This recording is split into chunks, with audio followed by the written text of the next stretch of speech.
Hello बच्चों, let us read this question. This question says which process does not involve a catalyst. और हमारे options हैं option A Haber's process, option B thermite process, option C Ostwald's process, option D contact process.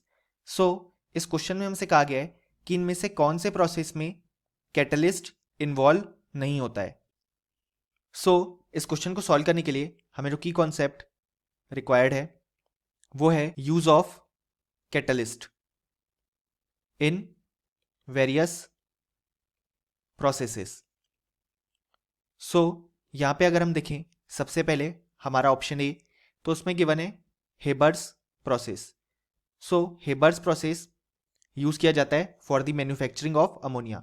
अब यहां पे हम N2 और H2 को react कराते हैं तो NH3 फॉर्म होता है. अब इस प्रोसेस के दौरान हमें iron as a catalyst required होता है और मोलिब्डेनम एज अ प्रमोटर, जो कि इस कैटलिस्ट की एक्टिविटी को इंक्रीज करता है, रिक्वायर्ड होता है. सो हम देख सकते हैं कि इस प्रोसेस के दौरान हमें एक कैटलिस्ट रिक्वायर्ड है. सो हमारा जो ऑप्शन ए है वो इनकरेक्ट हो जाएगा, क्योंकि हमसे पूछा गया है कौन से प्रोसेस में कैटलिस्ट रिक्वायर्ड नहीं होता है. अब अगर हम यहाँ पे ऑप्शन बी देखें तो उसमें हमारे पास गिवन है थर्माइट प्रोसेस. अब यहाँ पे जो थर्माइट प्रोसेस होता है उसकी रिएक्शन होती है 4Al plus 2Cr2O3 forms Al2O3 और क्रोमियम. सो यहाँ पे इस प्रोसेस के दौरान हमें कोई भी कैटलिस्ट रिक्वायर्ड नहीं होता है, क्योंकि ये जो प्रोसेस है वो इटसेल्फ यानी खुद ही वेरी फास्ट है. सो इसका जो प्रोडक्ट है वो हमें खुद ही नॉर्मल कंडीशन में फास्टली ऑब्टेन हो जाता है, इसलिए इस प्रोसेस के दौरान कोई भी कैटलिस्ट रिक्वायर्ड नहीं होता है.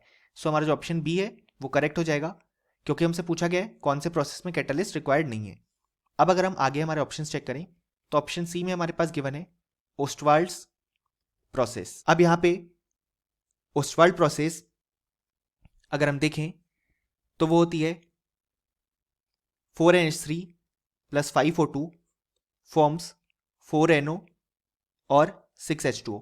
अब यहाँ पे ये जो NO है वो आगे चल के यूज की जाती है for the manufacturing of HNO3, जो कि हमारे पास ओस्टवाल्ड प्रोसेस का प्राइमरी मोटिव होता है. अब यहाँ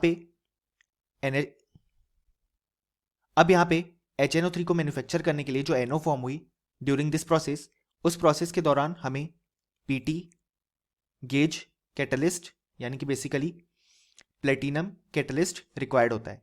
सो हम देख सकते हैं कि हमारा जो ऑप्शन सी है वो भी इनकरेक्ट हो जाएगा, क्योंकि इस प्रोसेस के दौरान भी कैटलिस्ट रिक्वायर्ड है. अब अगर हम लास्ट ऑप्शन चेक करें जो कि है हमारे पास ऑप्शन डी, उसमें गिवन है कॉन्टैक्ट प्रोसेस.